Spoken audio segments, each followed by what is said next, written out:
In today's video, I'm going to teach you how to connect your site to Google AdSense.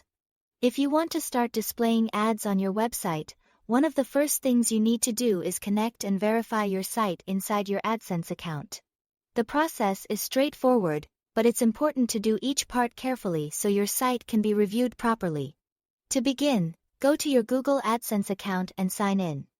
Once you are logged in, look over to the left-hand menu and click on Sites. This is the section where you manage the websites connected to your AdSense account. After that, click on New Site.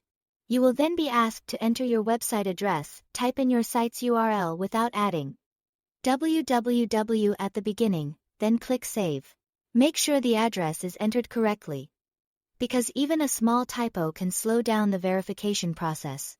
Once your site has been added, AdSense will generate a piece of publisher code for you.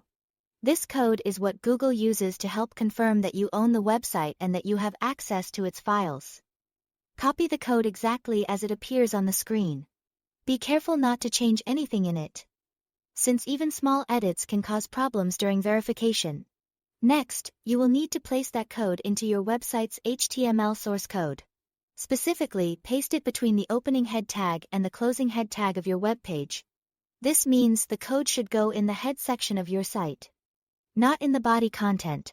If your website uses a theme, template, or site builder, you may need to access the header area or global site settings to place it correctly.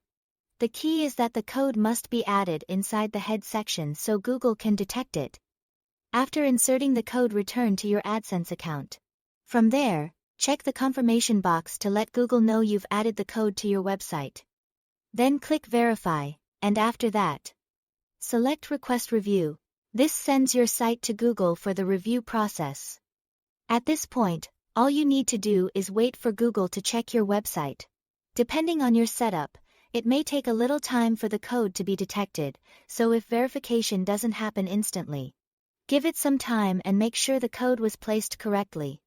That's all to it. Thanks for watching.